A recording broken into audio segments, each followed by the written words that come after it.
We will not be going all the way through final results today. I'm just letting you know right now. You're not going to see me cut open these same pastries that we're making. And the thing is, we're in the very middle of the process. We often can get that done, and maybe there will be some pastries baked off by the end of the day, but I'm not counting on it because typically we don't do that until way late in the day today. And I did find a pastry that one of my crew members just last night cut open just to see. And so that is one variant of a final result that we're producing. That beautiful honeycomb pattern. This pastry is now a day old or whatever, so it's not. Actually, they do lose height every day after they bake. So does the bread. So if you look at a loaf of artisan bread 3 days after it's baked, it's slightly shorter than it was the second day after it was baked.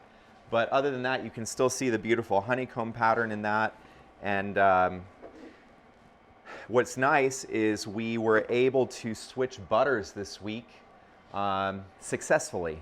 So this butter that we're working with this week is quite luxurious to me. We've never had access to a better butter.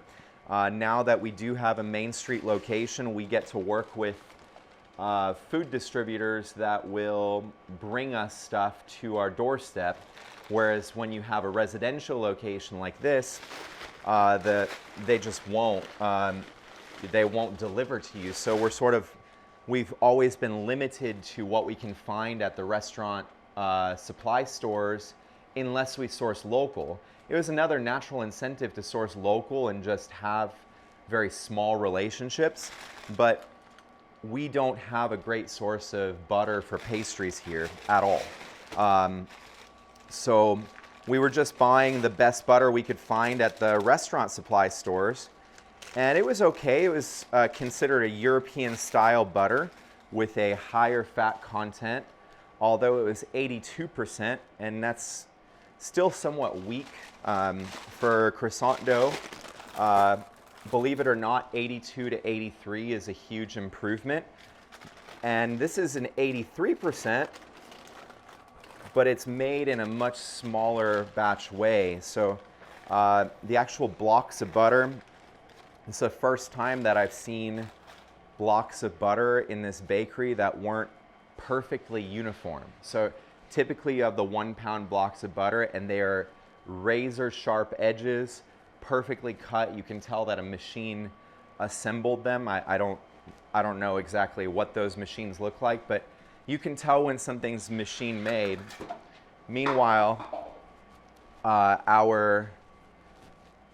when we got this butter in and I was starting to press it because we use our press over there to make these sheets, well, it wasn't perfectly uniform. Some of the 1 pound blocks were a millimeter taller, some were a millimeter wider, some didn't have perfectly razor sharp edges. Just, you could tell that there was human input, and that really was delightful for me to see that, because that's how our bread is too.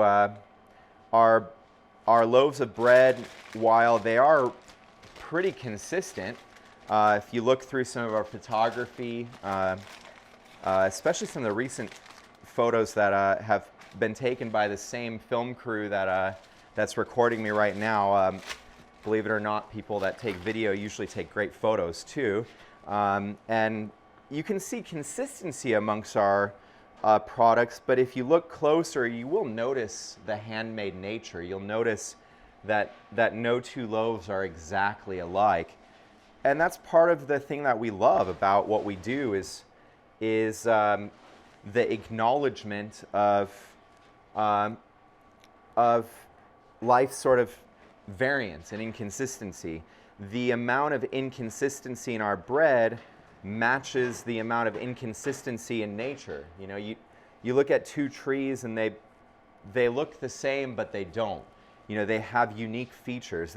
It's like they have the same properties, the same sort of input of energies, but ultimately they have variances. Some are, they even grow differently. I'm using trees just as an example because that's, as you've probably noticed, another interest of mine.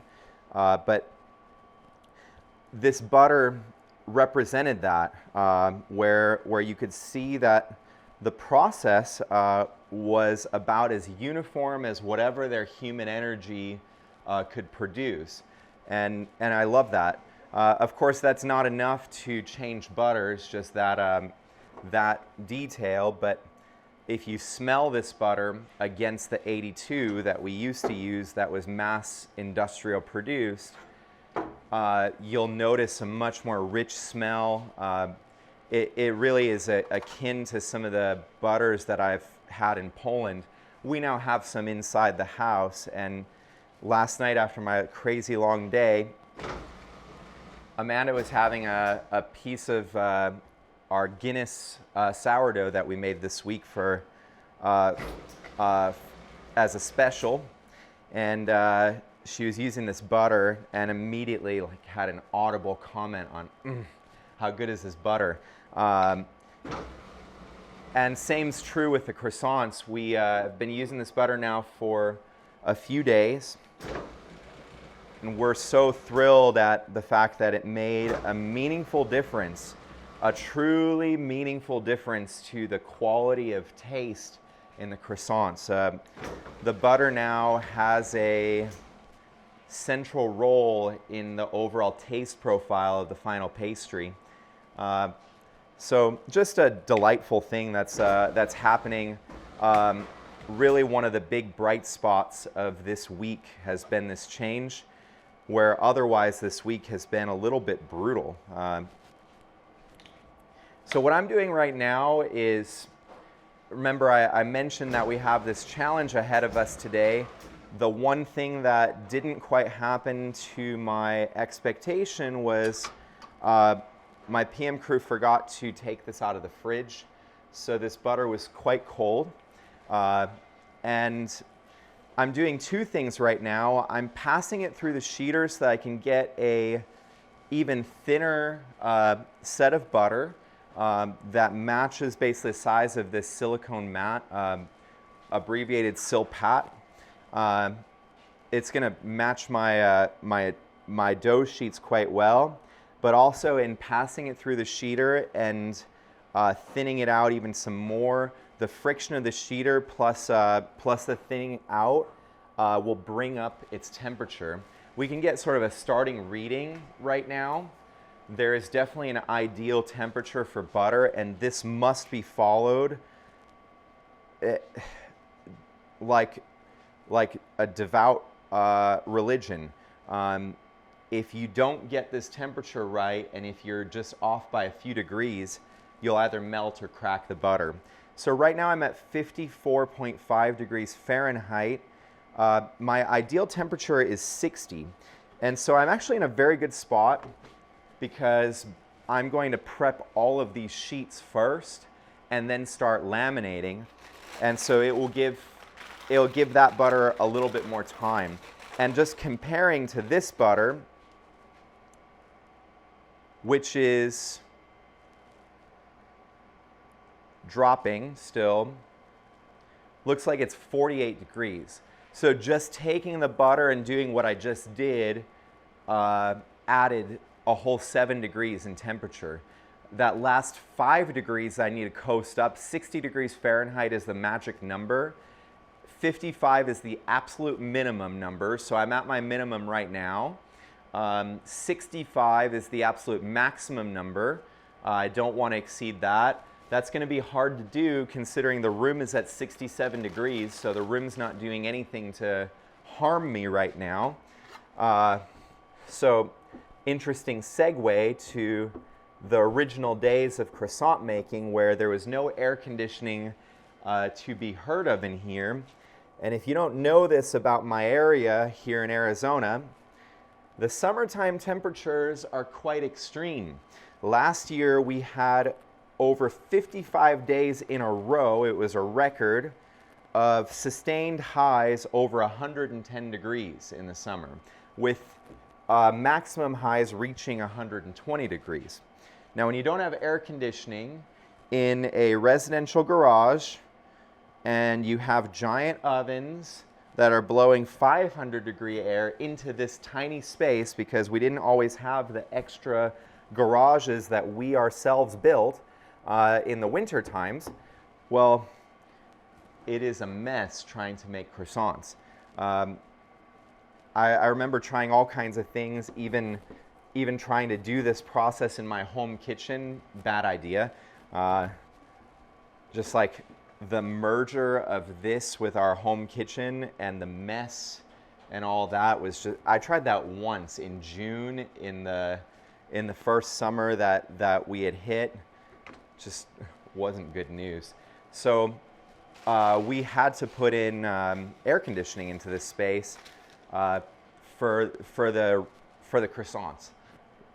We had managed to figure out bread pretty well, but the croissants were proving extremely challenging. So I'm trying to recycle these parchment papers, and I'm also trying to avoid messing any more silpats. I have more of these, but why dirty 20 of them when I'm using the exact same thing on each one? So basically putting these exactly the way they were, except now they're in their complete sheet. Backing up a little bit, for us, we have two piles here. One of these is 2.5 pounds of butter, the other one is 2. So this is a very efficient way of us pressing the butter. We just take 2 blocks of butter and press. We take 3 blocks of butter, cut one in half, and take the 2 halves, spread them, and we press. And we have a pile of 2.5s, a pile of 2s, and then we merge them. We find that more effective than anything else that we've tried, because in doing so we can sort of fly through the pressing. And typically the pressing warms my butter. So typically I'm starting at like 55 degrees or whatever by the time I'm pressing. In this case, I have the added challenge of having this butter refrigerated. So what I'm doing now is just making sure I have a beautifully even sheet without seams. So this butter currently has all kinds of seams, and all of those seams are going to be working against me.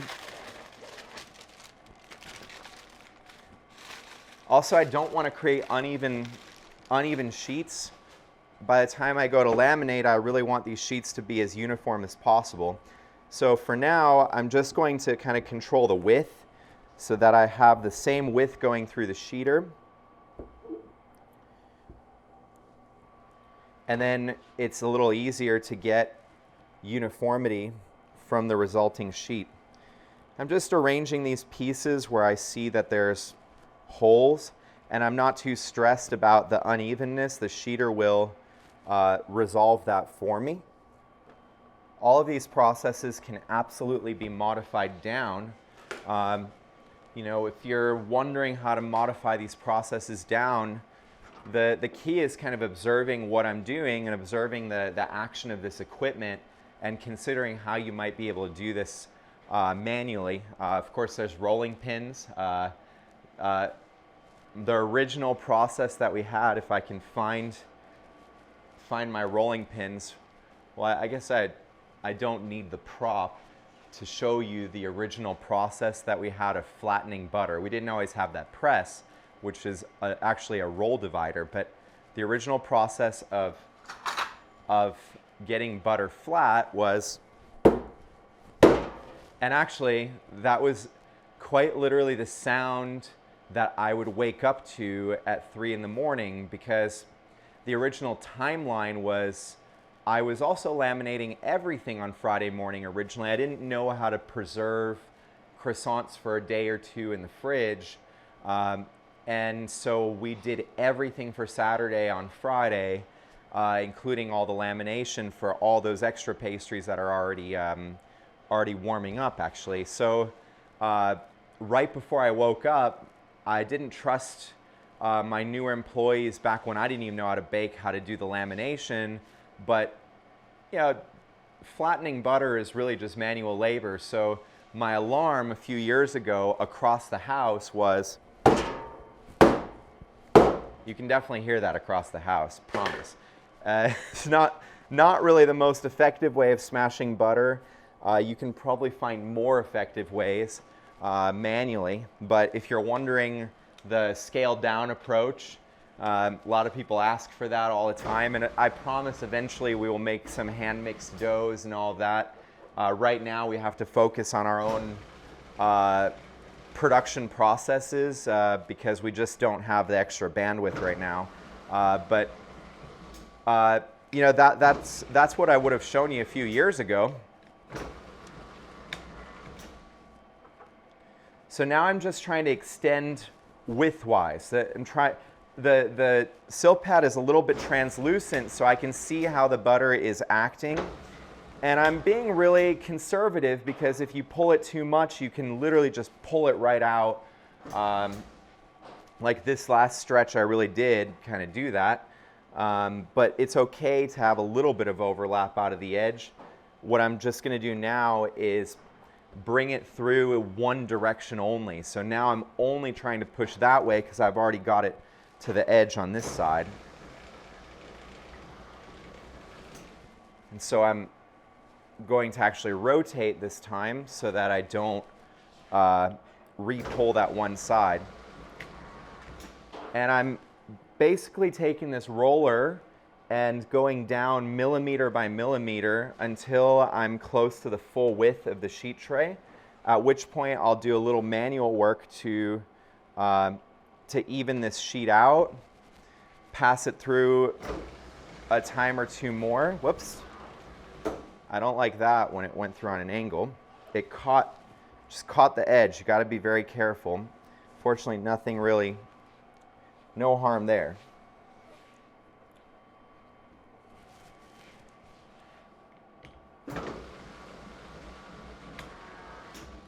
So you can almost hear it. I mean, I've done this enough that you can hear when it's pulling all the way.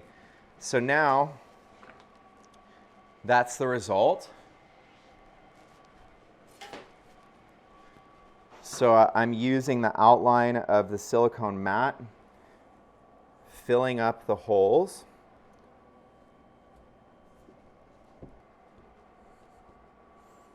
Someone's inevitably going to ask why we don't just use sheets, already pressed sheets of butter. Well, for one, that's very common in some parts of the world. I'm sure European bakers probably have so much more resources in terms of croissant production just because how much more popular this style of baking is in other parts of the world, like Europe. So some bakeries actually get already sheeted butter. Here, we have access to some, but then I have no choice in the butter itself. There's like literally one or two choices, and it's just not what I'm looking for. I want to be able to use micro batches of butter, and one of the reasons I just think we're always going to be sheeting butter is because this is by far the best butter we've ever used. And one day I hope that we can continue to upgrade. Every single ingredient we use, my hope is to find better and better sources of it over time. Or my hope is that my suppliers, just like I continue to invest in our bread making, and my hope is that our bread a year from now is significantly better than our bread is today. I hope that my best suppliers are doing the same thing in their own crafts. I think that's part of the expectation of working small. Is at least that's my expectation. Is the reason that I work with a small supply chain of local producers everywhere that I can is I go into it with an expectation that small producers at this scale really do care about quality to the point that they are constantly investing in it. So Is this my end-all be-all butter of the future? For now, until somebody local comes around that's making even better butter. Right now that just doesn't exist. And I think that when that person or persons does come around, it's very unlikely that they're going to have sheeted butter for me. Although at the same time, working with small scale supply chain does allow for customization. Like the chocolate that we use in the pastries, that's a very tiny cottage operation actually that makes the chocolate bean to bar. And when we first started working with DNA Chocolate, they were able to make custom molds for our pastries because we were a significant account for them, and it was worth their investment. So sometimes you can get exactly what you want, although I don't count on that customization when working small, because it's also resource intensive to do. I'm folding these in half just so that the side that has the butter is not exposed, and so I'm less likely to make a mess.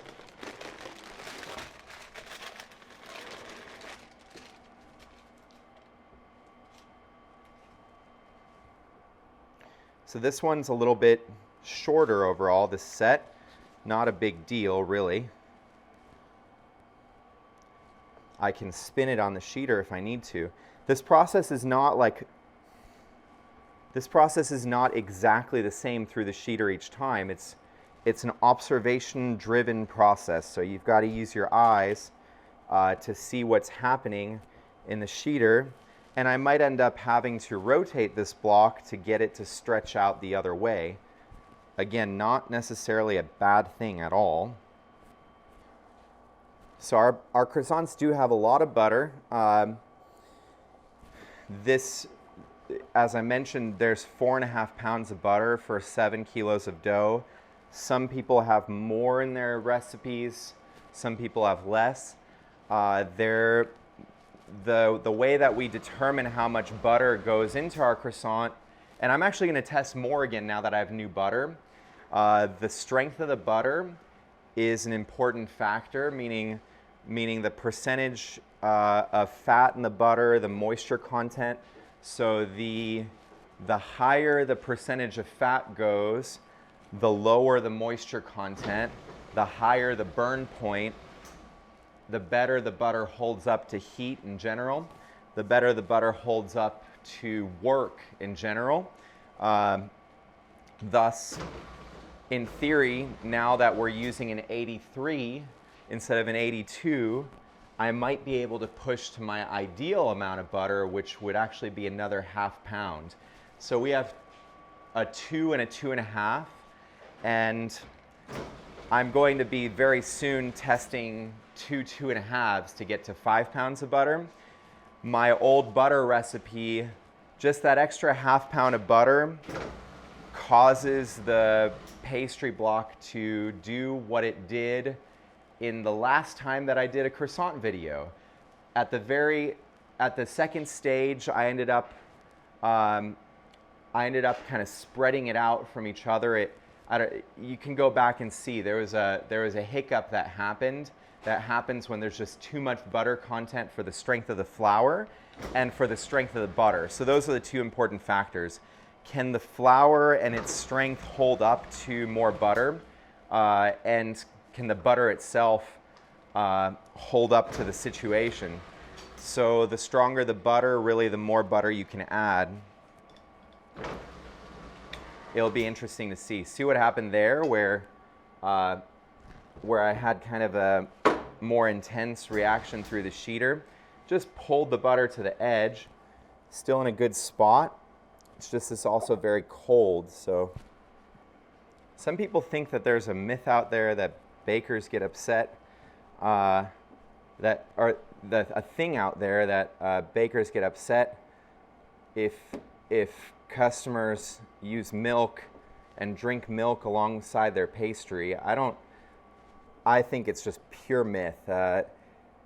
My thought on how you enjoy a final product is is highly personal.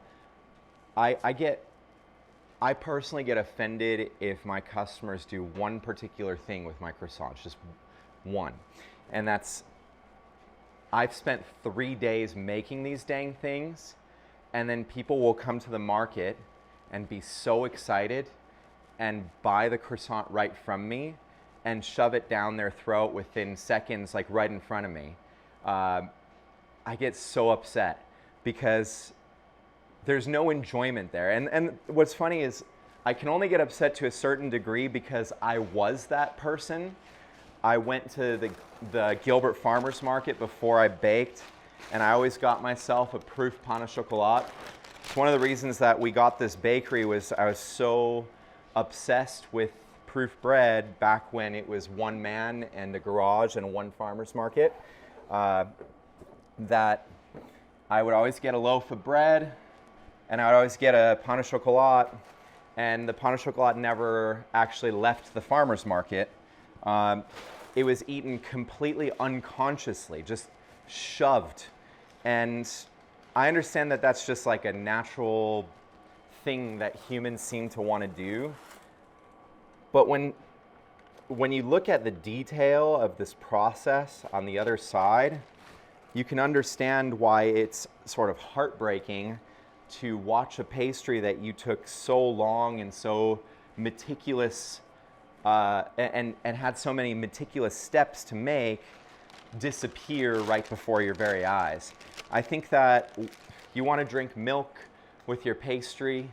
If it means sitting down, enjoying it, taking it in, you know, taking a look at it, giving it a smell, appreciating the actual value of this, because it's not a cookie, you guys. Like, you know, cookies are like mix, rest, bake. Nothing to them, really. These croissants are really a labor of love. You know, you do not make these croissants, you don't make standard croissants without actually having some sort of a investment. This is my cold side right now, and I've got all of these to get through. I'm gonna keep them cold, except for we're gonna work in batches. I'm gonna cut them basically in half. So I'm gonna put 5 on this rack, and I'll leave 5 behind so that they don't get too warm on me. The amount that you choose to batch in a production setting needs to be directly correlated to your speed. This might be a little ambitious because I haven't been doing this recently. I mentioned earlier my entire world used to be croissant lamination. Not my entire world, there's always something else going on in the bakery, but I've done it a lot. However, it's something that was for the most part delegated for the better part of the last year, even year and a half. Actually, yeah, about a year and a half since I've been, you know, the most regular person on the sheeter. So it's definitely an area that I'm still sort of growing my confidence back in. I don't use a ton of flour on the sheeter, but I do like to have a little on hand because it does help you get out of a bad spot on occasion. It's also nice to take a moment just to set up your station. And my goal with my stations is always to just make it easy to access things that I need. So I've got some common tools that I use on the sheeter all the time, just on repeat. And so just need a bench knife and we'll be set.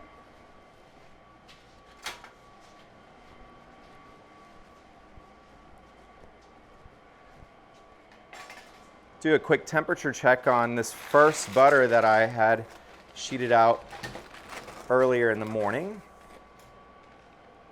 and see where we stand now.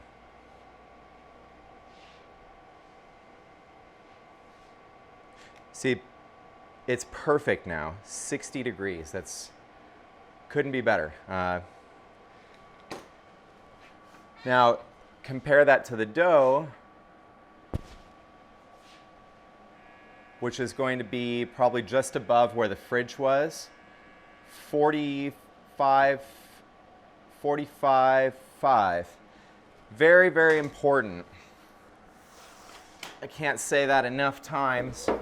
Very, very important that you have that dynamic of colder dough and butter exactly where you want it.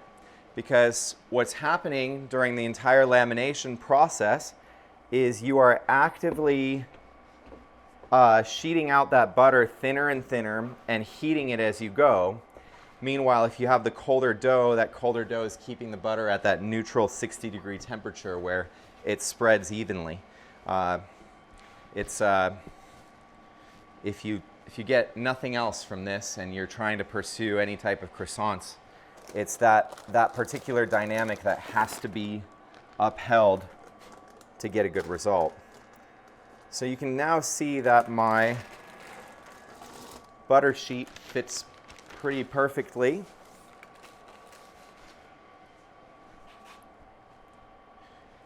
So I'm going to take the other side of this dough sheet, flip it over.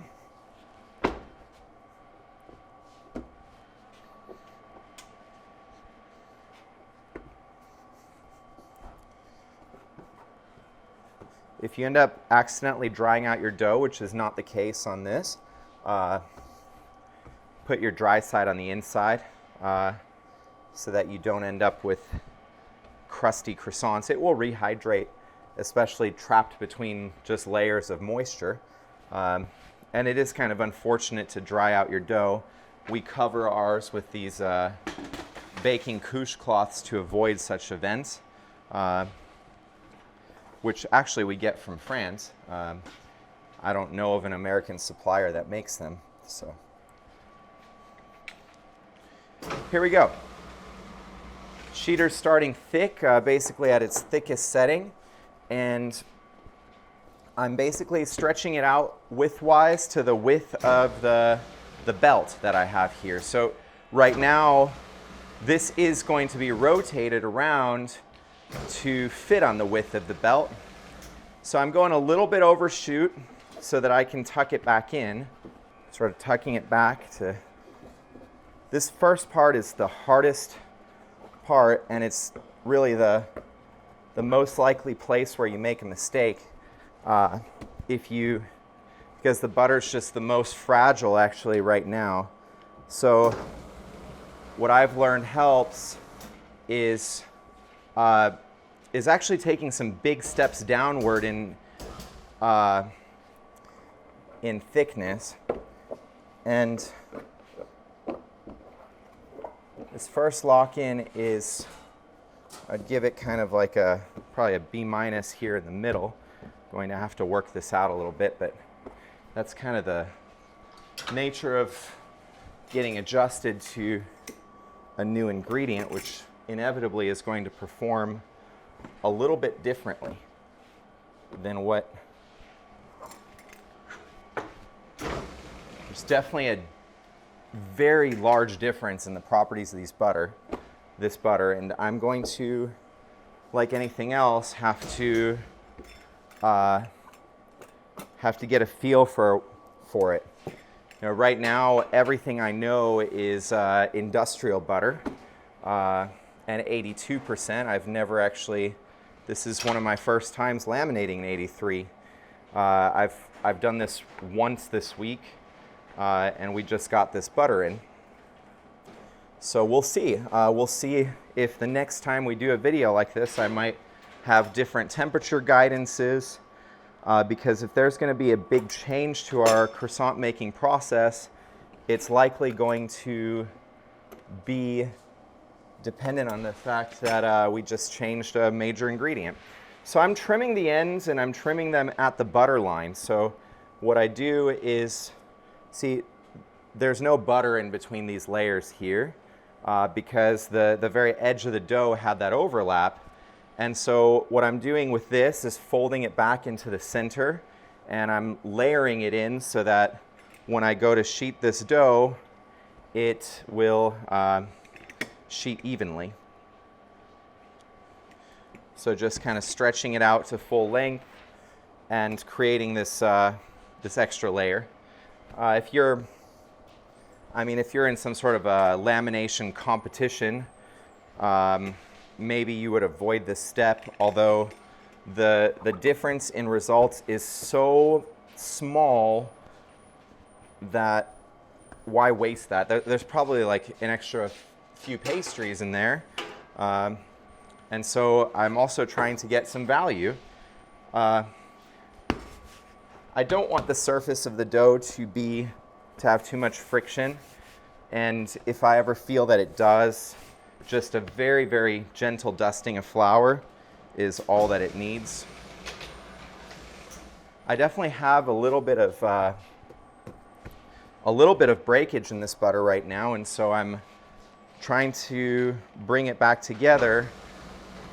The dough sheeter has varying properties depending on what side you go through. So like all these little breaks in the butter are exactly what I'm trying to avoid. They're not terrible, but I need to find a way to even them out. When this happens, the general rule of thumb for me is to actually take it all the way through its third fold, because by heating the butter up, adding more friction, I'm allowing it to sort of recover and spread. Whereas if I cool it down in this state where it's a little bit cracked, it's kind of bad news, because once the butter cools down in this state, it's really never going to recover. So it's not the best start to my day today, but it's where we're at. That top layer was much worse than this bottom layer, so that does give me a little bit of hope that that's just that one top layer. That, see, I have a nice spread here in this layer. There is a little bit of a crack there, but that's nothing that I'm all that concerned about.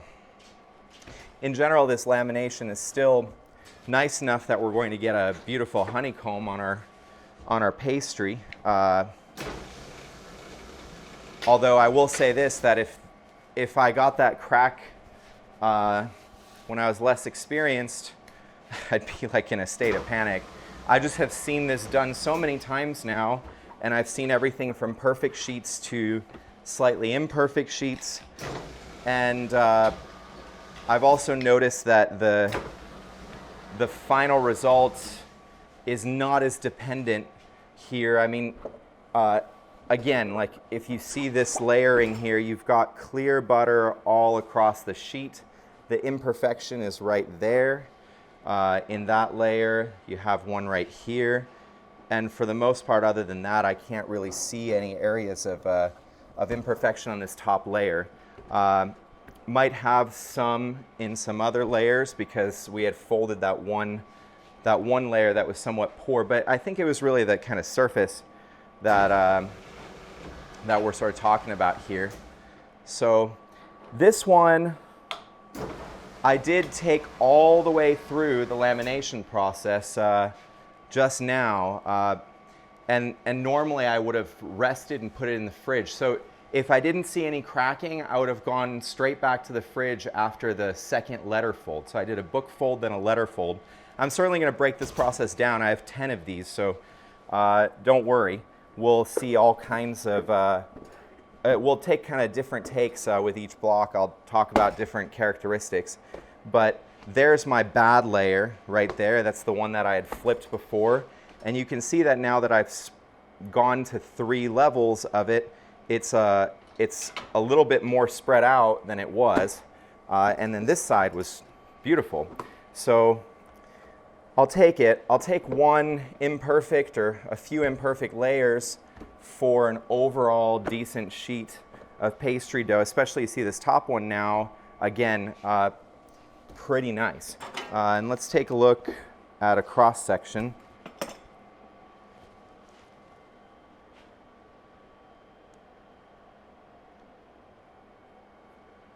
So you can see the lamination is still very striking, despite the one layer that was imperfect. In this cross section, I can't even tell. So that's what I'm trying to say on the butter. There is a level of acceptance, and now that we're using a different butter, I might even introduce some other techniques that we haven't found necessary in the past. One of them is called a barrage.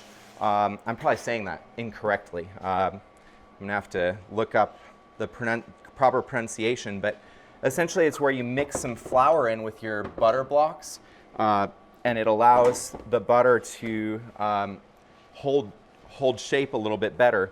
The different characteristics of this butter that we're using might call for that. That's what I mean. When we make a big change, you have to expect that there's going to be an adjustment period. Every ingredient that you change, whether you change your flour, whether you just change your water ratios, whatever, like anything you change is going to have effects.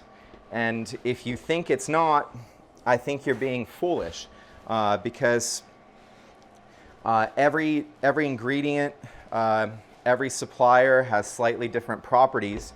Unless you're just buying, industrial grade stuff that's all kind of standardized. So what I've learned right off the bat on this is that I have to be a little bit more careful with this butter through the lock-in. Might call for a slightly higher temperature. Makes sense based on what I know about European butter, and in that it has a higher burn rate. Just going to try something a little bit different with this one. This isn't like a true barrage method, because typically I think you would actually use the flour in the pressing process, but I'm still going to try to get this flour in here and see what happens.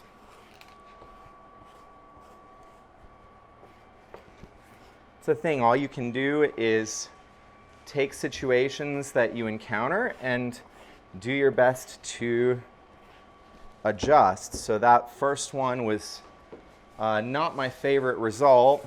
Acceptable, but not my favorite. And we'll see where this one is. In that way, sort of learning about this butter at the same time as those of you watching are.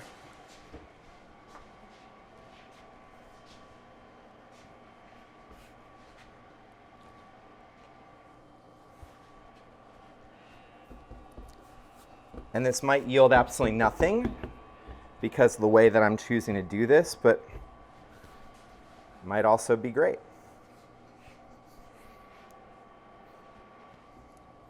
It'll also be interesting to see whether by the time we get to number 5, which we'll get 20 minutes out of the fridge, whether that will be a difference now. Should I have slightly warmer dough with this new butter?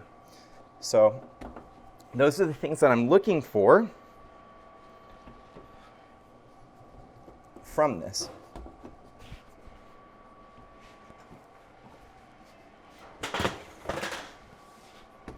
This time around, I'm going to take a little bit greater care to prevent friction. Definitely have to make sure that you're not catching the edges of anything. Hey.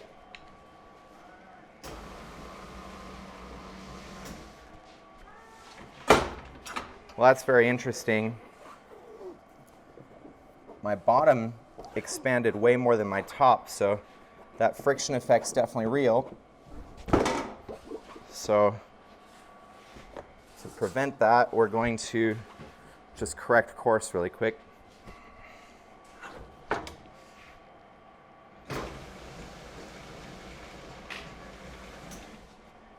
Now, the way that the sheeter that I have works is I found that it's more gentle going that direction, so I try to take my bigger steps downward in that direction. What's happening is the belts don't go at the same speed, so that one belt goes faster than the other, and it sort of changes the effect on the dough. I am getting a better result so far. I was in a much worse spot with the first one, so tells me that I'm onto something with the adjustments I made. And this time I just chose to pass it through.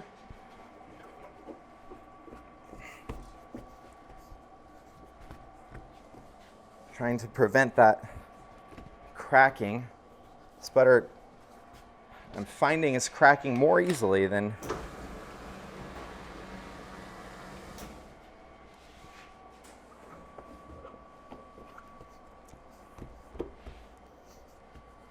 so I think the whole secret in lamination is in this first layer. It's called the lock-in layer.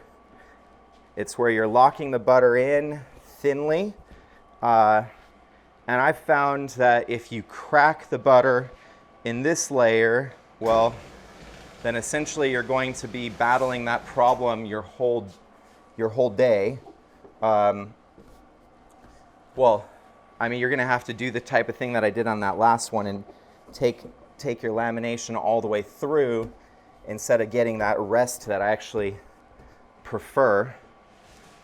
So far, like, marginally better results this time. Let's see what happens on this pass. That'll be the big indicator for me. Okay, I have a slight cracking here, and I think it's going to line up nicely with my folds. So much better overall.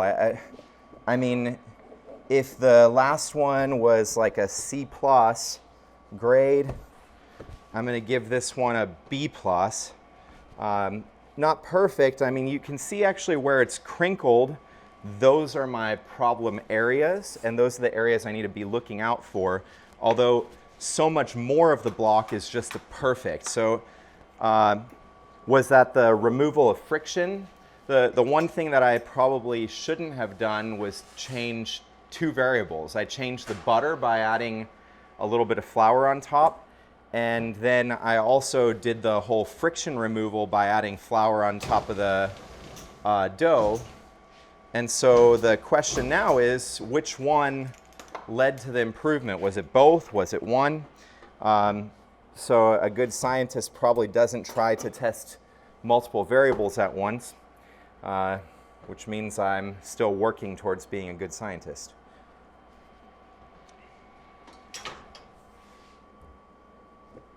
But, oh, I'm actually going to get to put this one in the fridge, which makes me happy.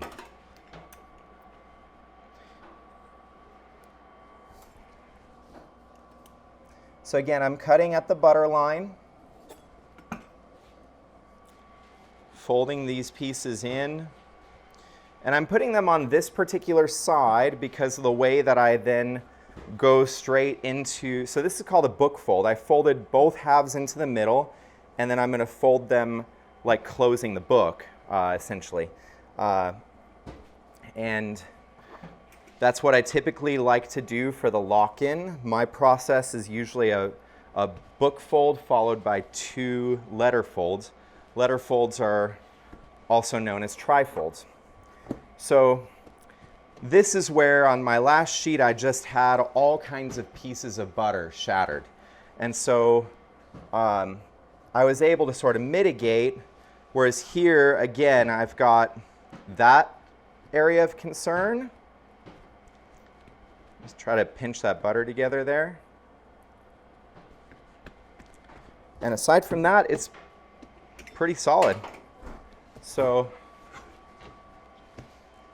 this time I will just take it through. I'm not going to flour it.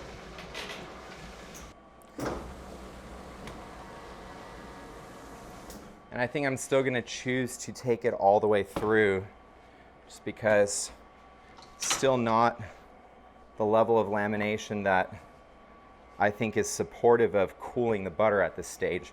The last thing I want is for the butter to cool to a point that it will no longer spread and it will just create, the worst lamination is when you end up resulting in sort of bumpy croissants because of the butter shattering. And so I don't want to give it any opportunity to cool down right now because it's It's got a little bit of breakage.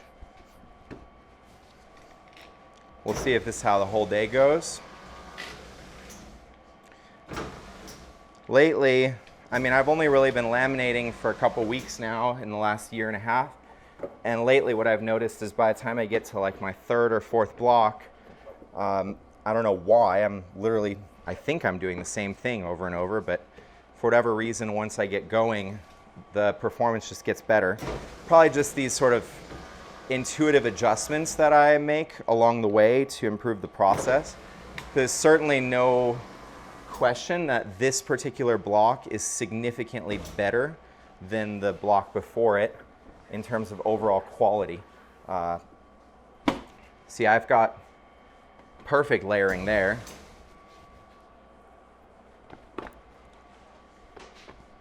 Now these are fully laminated. You can't do this when it's hot out. You can't do this if your dough's not strong enough.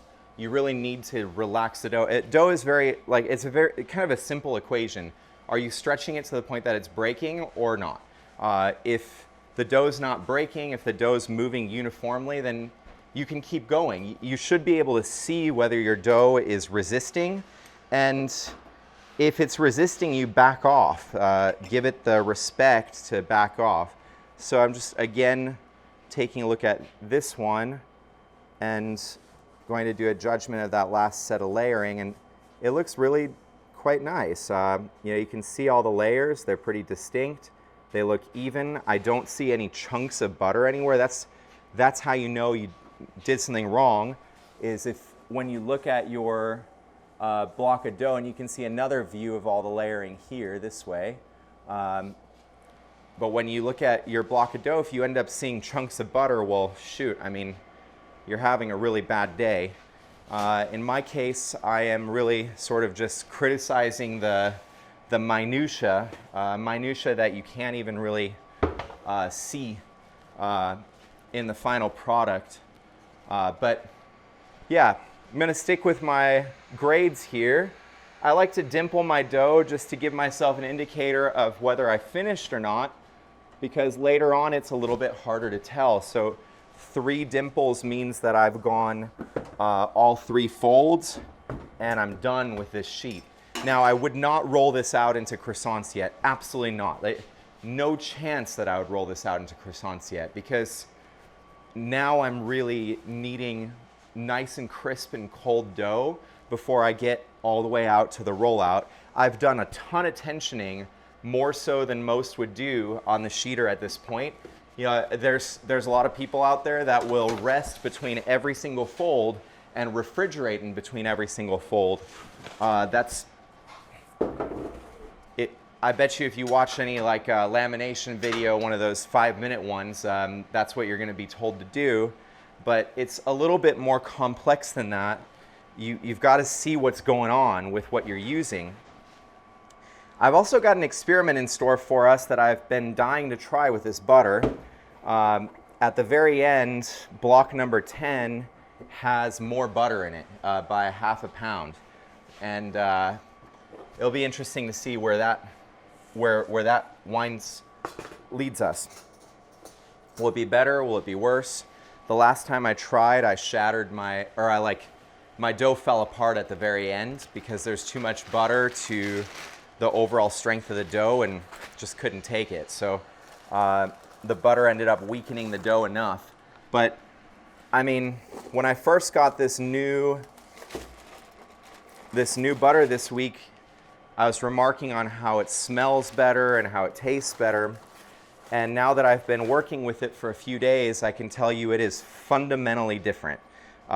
It performs completely differently. It's one of the biggest adjustments I think we've made to croissants in a long time.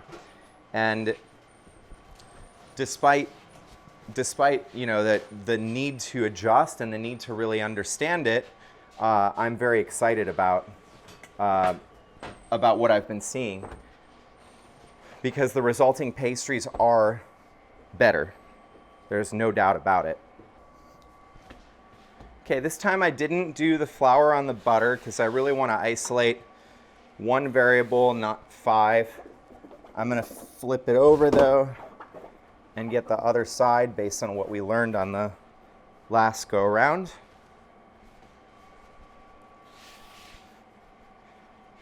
And since I only had a B, I am going to do another thing. I don't know that this is a variable change. This is just, I'm going to choose to pass it through without a whole lot of compression a couple times. Try to merge these pieces and lock this butter in a little better. Just be more intentional with it. And every pass through is a little bit of friction, which is warming things, and that's kind of what I'm trying to do here with it. So I'm not doing anything with my roller, just simply trying to set things up a little bit better. Now I'm going to start reducing, and again I'm going to go all the way down to what I know to be full width. Wow. Third one is a charm. So now, no cracks. That tells me that that first process of just passing through, which I didn't have to do before, for whatever reason is vital here. I think it's just because of the texture on this butter. It's dry. It's way more dry than other butter that I've used in the past. And the way that it's interplaying with this somewhat wet dough is kind of interesting in that regard. So by passing it through a couple times without the tensioning, it seemed to hold its form. And then when I was able to just bring it down to that width, it worked out well. So I'm going to do the same thing this way. Just going to lightly pass through a couple times.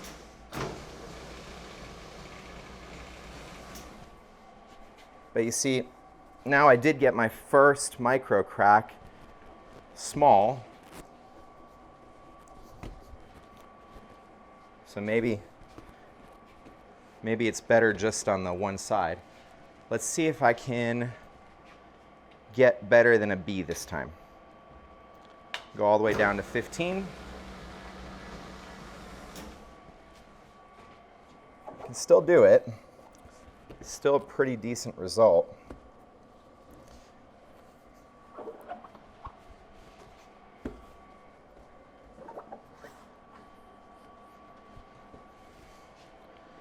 And go back up to 20 actually, just to let it pass.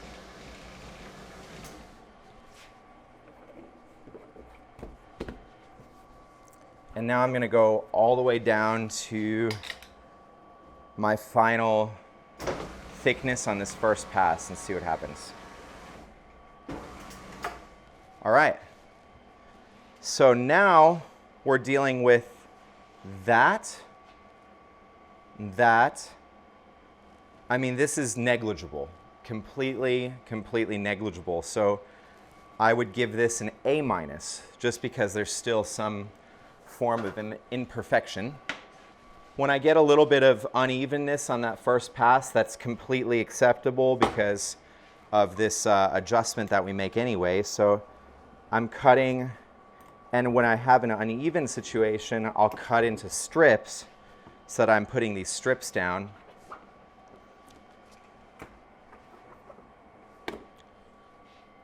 So much happier with this one. So what does it mean to be an artisan? Because that term is thrown around nowadays for everything.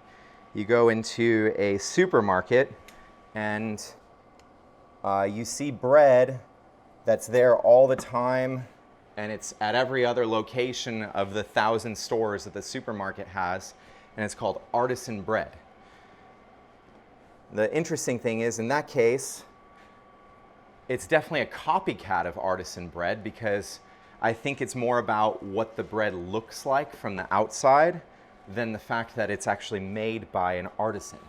And for me, this process that we're going through right now of making adjustments based on observation is a key defining feature of artisanship.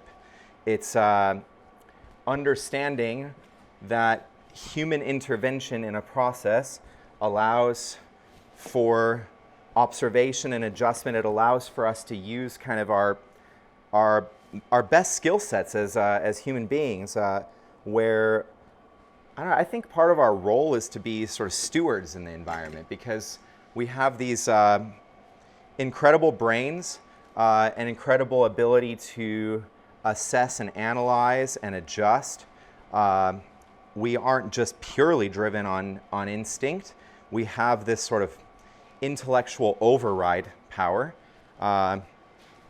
And when you apply that to a trade, I think that's where you can get true artisanship. So for me, calling a loaf of bread that is completely mechanized from start to finish an artisan loaf, even if the outside of it looks similar in style to loaves made by an artisan, is somewhat of a lie. At least that's my point of view on the matter.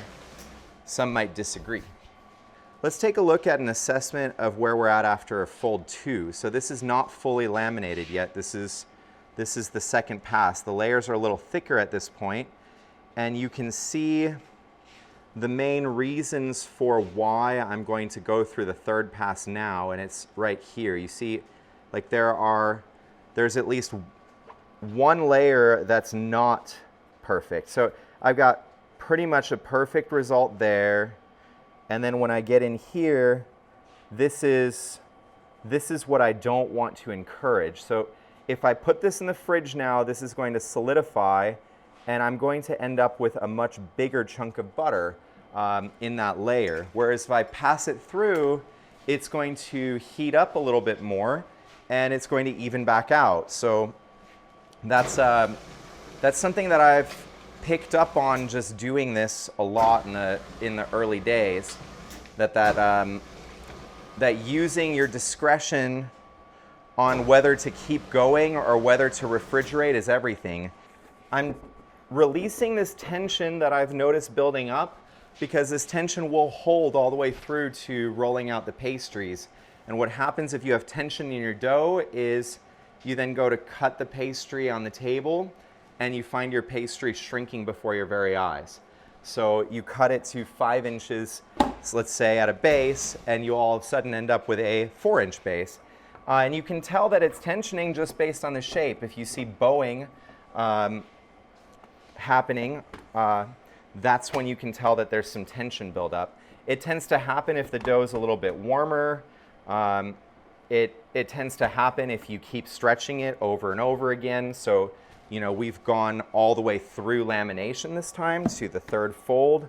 And so as I'm getting all the way through, I'm noticing tension, and that's why it would be an absolute mistake to keep going right now. I don't need to, because I'm fully laminated, but keep going in the sense, let's say I just immediately got impatient, wanted to roll these out flat, put them on the table, and make croissants. Bad idea, generally a bad idea. So we'll do, what's interesting is I have this fold 2 still, which I'll get back going. It's there, and we can now compare it to fold 3 and see the difference in the layering.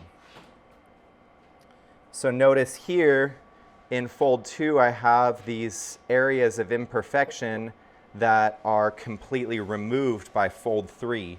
And if that's not evidence for going all the way through, and if your butter is spreading somewhat unevenly, I don't know what is. I mean, the results are right there in the layers. The layers are all you need. You don't need my words to back that up.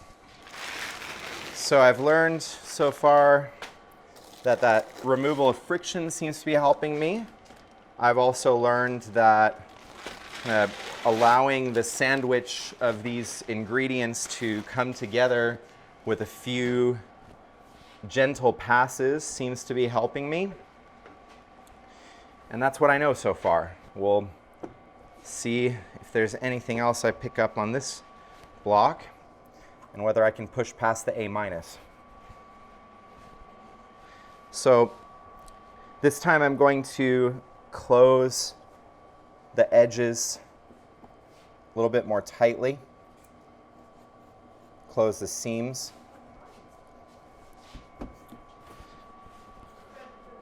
And I'm doing that in sort of theory that if I create a tighter environment for the butter, that it won't really be able to break loose as easily. Let's see if that theory holds up. Light dusting on top.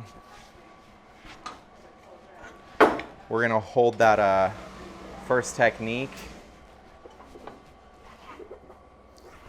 Because I don't care about these ends, I'm going to fold them back in the middle anyway. So it's not a concern that I've got these ends right now.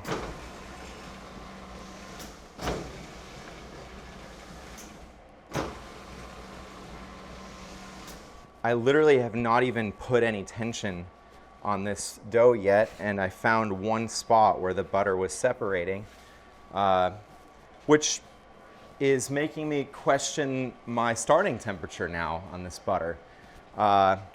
Every other butter I've ever used, the correct starting temperature has been 60 degrees, but maybe this higher fat content, lower moisture content means I have to bring that up a notch. Maybe it's 65, that's the magic number now.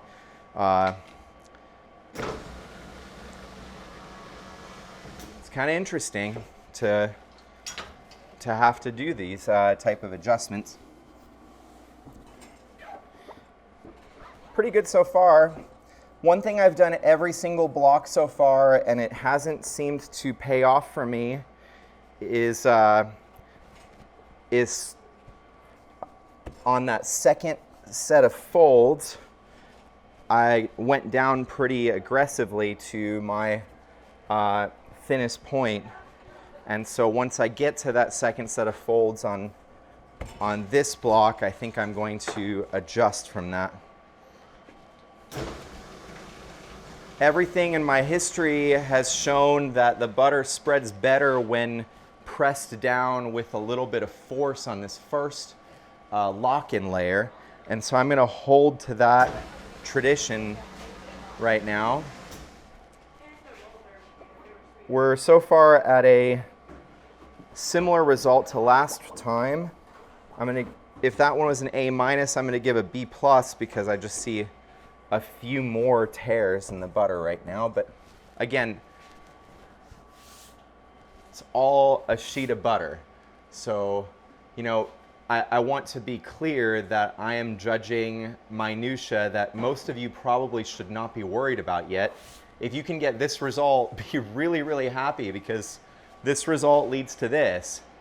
And if you have this result in a sourdough pastry, you've done something really, really well.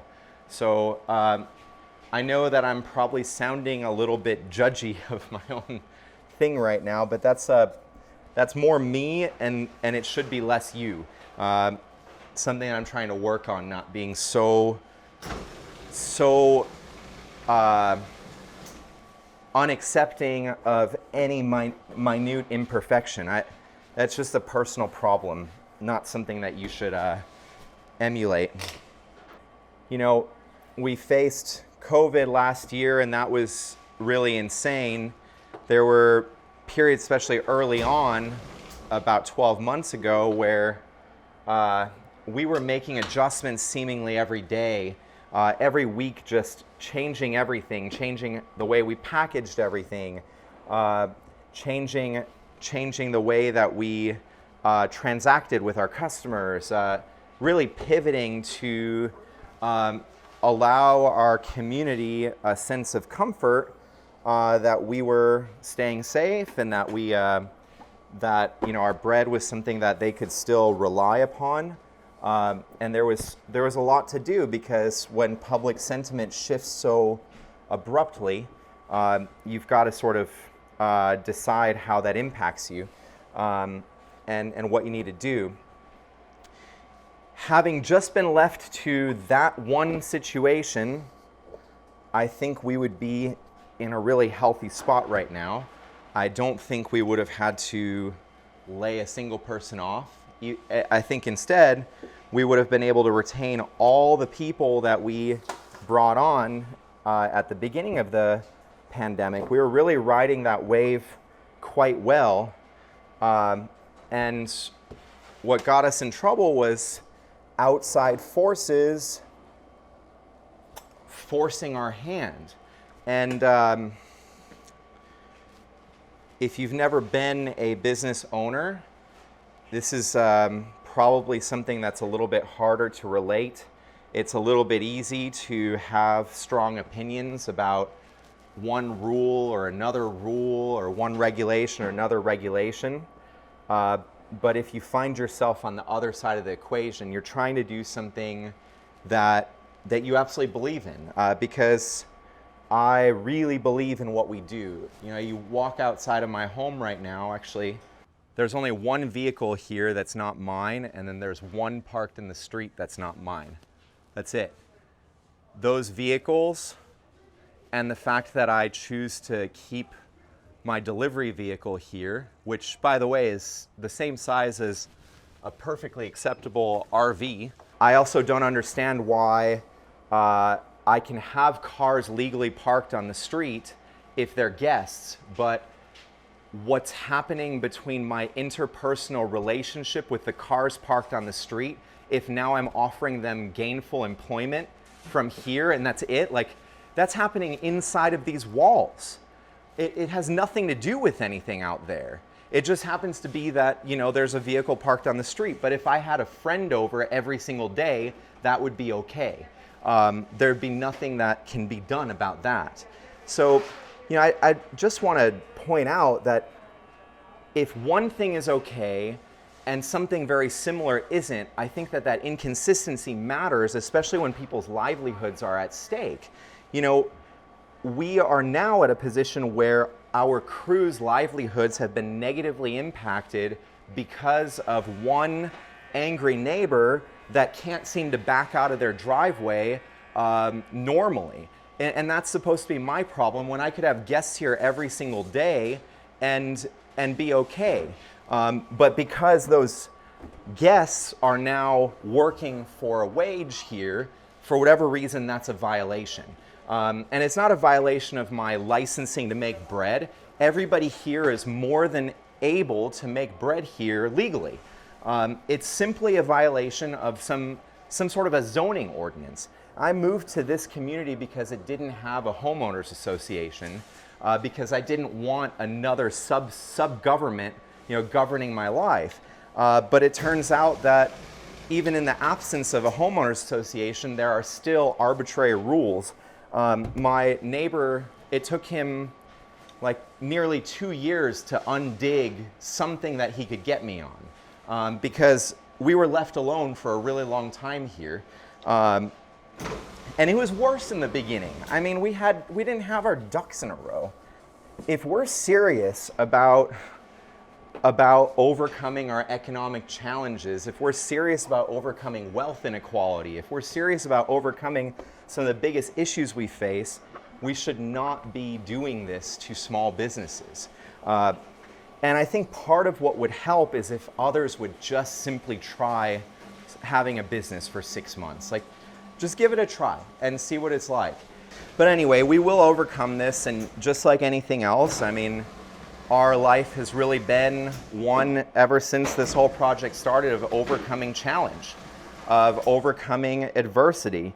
At first, it was the challenge of learning how to bake bread, the challenge of learning how to do all sourdough, the challenge of incorporating local grains into our bread, the challenge of becoming halfway decent managers, which I don't know if we are yet. I mean, still learning on that part, but just the challenge of adapting to working with your spouse. You know, all these things are things that you have to overcome in this particular dynamic. the challenge of working at your home where you sleep a few feet away from where you work. I mean, it's a luxury, and it's a little bit of a prison in some ways too, in the sense that you're always surrounded by your work. And so if your work is stressful, you have to adjust in the way that you get away from it, because you can't just constantly be absorbed by stress. So, I don't know. My general thought process on it is like, if somebody's not harming me, if somebody is just maybe doing a minor inconvenience in my life, like an annoyance, that is not enough reason for me to act in a way that destabilizes them and the people that they love, period. It's really as simple as that. We find ourselves in a situation now where, I mean, we could still very well fail. I mean, I don't know where the last bit of money for this project is coming from yet. I'm just trusting that I get the right loan, or that our GoFundMe continues to have activity, or a balance of the two, or we sell a lot of bread over the next few months, you know, whatever. All I care about right now is my dream not collapsing because of an annoyed, angry neighbor. We need a better way of resolving conflict in community with one another, because the way that we have, you know, adopted our systems now is very impersonal. You know, what's interesting is when the city officials came to start the process of shutting this place down back in the fall, they were remarking on how many people they shut down that are doing home occupations right now. Literally, they said that they had a whole day's worth of work ahead of them doing similar types of visits, and typically they shut people down within 15 days. We fought for a few months, and now we're still getting letters from this law enforcement division every single month. Even though they know exactly what's happening, they see our new bakery under construction, and we have to beg for an extension every single month, despite working our butts off as fast as we can. It's a situation that if you're not in, I mean, you won't understand. So those of you who think I'm in the wrong, I mean, unless you've lived with this on this side of it, it's a really interesting dynamic. I mean, when you're fighting for your livelihood, when you're fighting for your family, when you're fighting for your workers, and then you're fighting for the right to do what you do, because we have nothing else. We bake bread at this point. We don't have other jobs. We don't have other businesses. We don't have any kind of meaningful other investment. I mean, I have a few little dollars in savings, but certainly not enough to survive on. So, you know, I guess all I'm saying is that if you have a problem with somebody, find a way to deal with it that doesn't just destroy them, because I think that there's a lot of luck involved with our situation, or serendipity, or something else, that things have lined up. But I think that in a lot of circumstances, including our own, in other words, if we were faced the same situation with slightly different outcomes, I mean, we would be toast. Like, we've been within 1% of failure in the last year multiple times. And to have to deal with that on a regular basis really kind of eats at your mental health after a while. That's for sure. Really looking forward to our new location, where all I have to do is worry about baking good quality bread. I shouldn't say all, because I'm sure there's going to be problems, but there is something extremely liberating about knowing that what we're doing can't be just shut down by some anonymous complaint. Literally my worst fears started happening a year ago.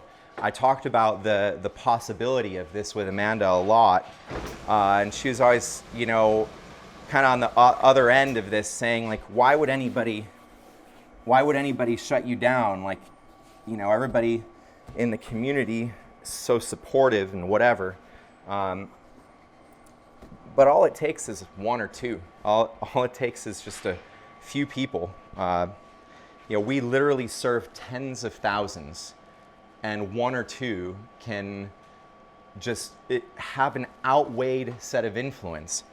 And for those of you that don't like listening to the drama side, I'm sorry. It's just, you know, if you're here just to learn about croissants, then you can probably just watch. I mean, you could mute me. Just watch. I'm still working. You're still seeing it. And we don't have to agree on everything. You know, we don't always have to be happy with one another either. We are absolutely allowed to disagree. We're also absolutely allowed to discuss things. And I'll be the first to acknowledge that my positions can change on anything. Like, you know, I'm more than willing to have a discussion with anybody and to consider their point of view, even on this topic. There is another side to it. The other side of it, from my understanding, is if you move into a residential neighborhood that's zoned residential, you have a certain set of guarantees and expectations based on that zoning. And that's ultimately why we are being forced out of here, because one of those expectations is essentially that you can't use a residential neighborhood for work. Pure and simple. Although, is it so pure and simple? How many people are working on their computers right now from home? How many people are doing all kinds of professions from home?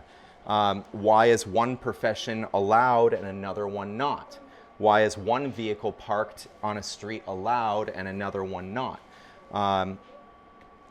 I think in today's world of volatility and instability, if we want our local economies to thrive, then we need to acknowledge that commercial business takes resources that most people simply don't have.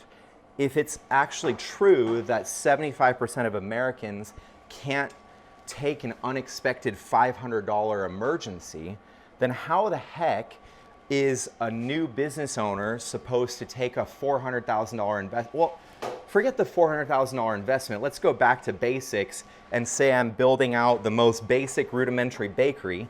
It's still going to cost a lot of money. It's still going to cost a lot more than $500. And so where are you supposed to get that if you're trying to start something from scratch? Because in this case, that's all we want. We did not want to bring investors on when we didn't even have a mixer. You know what I'm saying? We did not want to bring on people that were asking us for money when we didn't even have any to begin with.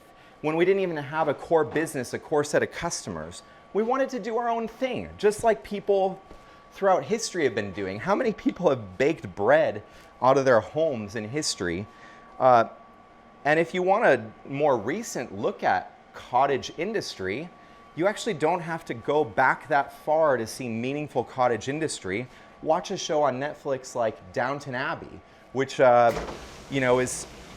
takes place in a time period only about 100 years ago, and depicts this dynamic where you have, of course, the focus is on the royal family or whatever, but there's plenty of depiction on all the cottages that surround the castle or whatever, and all those people are all the artisans in town. So there's people baking bread, there's people doing blacksmith work, there's people doing all the various trades. That's only 100 years ago, you guys. It's not that long in history. I mean, my grandmother would have been alive to see this.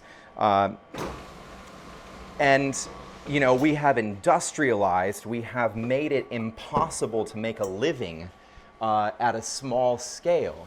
You know, we either have to work for a big corporation, or as a small business, we have to push way past to try to compete with big corporations in some way.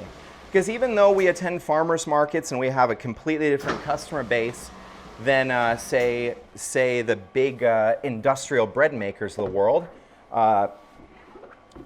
ultimately they still set the prices because the bottom dollar price is the bottom dollar price, and our price still is pegged to that price.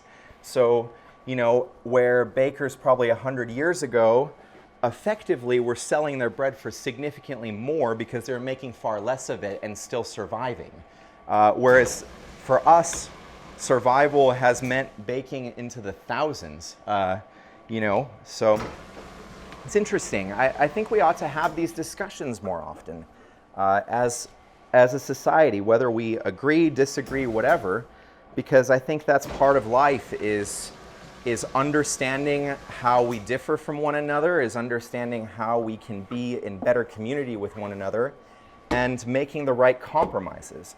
The problem here is I actually feel as though the level of compromise that we've made far outweighs the level of compromise the other side of this situation has made. The oddity that I'm starting to come to terms with is that in my neighbor's eyes, this place really is going to be much the same once we move. We do have a lot of friends, we have a lot of family, and we generally have a lot of visitors, whether they are people that work here or not. So, the cars on the street aren't going away after the bakery's on Main Street. That's it. The truck will. We won't need it here anymore. Great.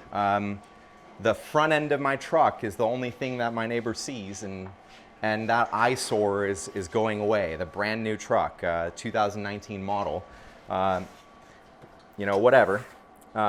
Again, you can sense that I'm still angry about this situation, and for that I apologize. But I've pretty much, at this point in today's process, given up on the idea of resting the dough between fold 2 and 3. It is not in the cards. I've gone 5 blocks and just not finding it today. I'm finding that it's far more effective to go all 3. And I know I'm going to have really nice pastries out of this for tomorrow's market. Another fully laminated block that I'm very happy with. So now that I have these 5 fully laminated, I will put them back in the fridge.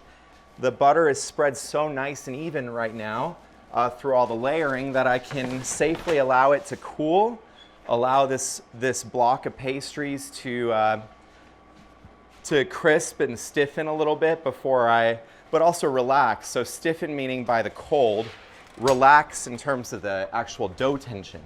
So I have 5 more to go. We're halfway through at this point. I'm going to put these up on top because once we get to rolling these out, I'm going to keep them in order. Trade out for my other 5.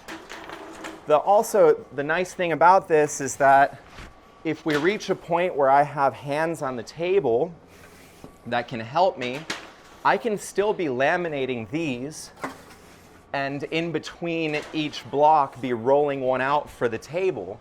And so we can work with multiple people that way and keep it flowing. So in a perfect world, if we were fully staffed right now and I didn't have to run and do everybody's rolls because I can't afford people anymore,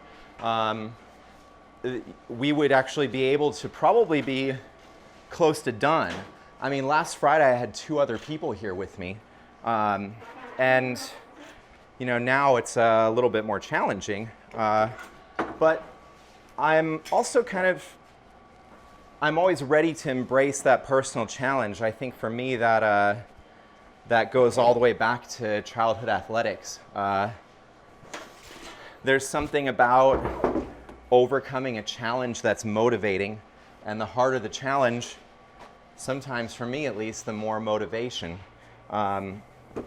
So having to do multiple rolls right now for this finish line, we are lucky in the sense that once we move, we already have our customers, we already have our sales channels. We're not starting from zero. And so we really are optimistic about Proof's future if we can just simply hurdle its present. Anybody who is watching that has used true European butter and also used typical lower fat butter like you find in the US in the grocery stores, I would really love some helpful comments below on whether it's true that the stiffer, drier butter is more prone to cracking at a lower temperature, because that's my current theory, that essentially, since the butter has a lower moisture content and can hold heat or hold temperature more effectively, that it's also probably going to perform a little bit more stable at slightly higher temperatures than the butter that I used to use. Lamination itself is not the end-all be-all of making croissant dough. I think that the most important part is actually happening in that room back there. And we'll take a look once I'm done at those. But you know, the lamination's important, absolutely. And if you mess it up, you're not going to have nice pastries. But put it this way, if you're batting my level of like B or B minus that I'm, you know, rating, you will still get A+ pastry if you nail the proof. But if you are, I mean, you really have to have uneven layers. You really have to have severely uneven spread for there to be meaningful problems originating with lamination. And I say this because when I first started, I was so obsessed with this process. I thought all of my answers were here. And so every time that I had anything other than a 10 out of 10 or an A+ on my lamination, I was always thinking, oh, well, there goes another failure, because it took me over a year to get a honeycomb pattern on the insides of our sourdough croissants. Over a year. And every week, that's all I wanted. I wanted that you've seen on the pastry today. Now we get that basically reliably every single time. When it doesn't happen, we're like, what? Because it's so rare. It's like once in a blue moon, we have a day that something doesn't happen. And usually it's like a mixing error or something like that. Whereas for the first period that was a little over a year, we never got a honeycomb pattern. And it was because we didn't quite understand croissant proofing. That 80 degrees and 80% humidity that we keep for our sourdough croissants for the right amount of time became the most important factor. So once we started learning about that, I can't remember where, because I read something that said, oh, well, croissants need to proof humid. Now, we're in Arizona, so the relative humidity in this room right now is 35%, and it's actually quite high for us. Oftentimes, we're as low as relative humidity in the teens, but either way, we're very far away from that 80%. So we had never really in the beginning injected humidity, and when we did, we started to see some great results in our pastry. We also didn't reliably control temperature in the beginning, so whatever the room temperature was the temperature at which the croissants were going through their final proof. Problem there being that in the summertime, the room temperature was in the 90s, and in the wintertime, the room temperature can drop as low as in the high 50s Fahrenheit. Well, nothing proofs in the 50s. It's pretty slow in the 50s, and things melt in the 90s. So, you know, it just was not a good way of proofing the croissants. Ultimately, we also didn't understand how long we had to proof them for. So when I inherited the bakery, our method was to mix croissant dough on Friday mornings, and then to start laminating in the overnight Friday shift. So we started at like 10 p.m. We mixed more dough. We baked all the bread. We did everything between basically 10 p.m. and 6 a.m. rushing ourselves to market. And so we only were giving ourselves at that time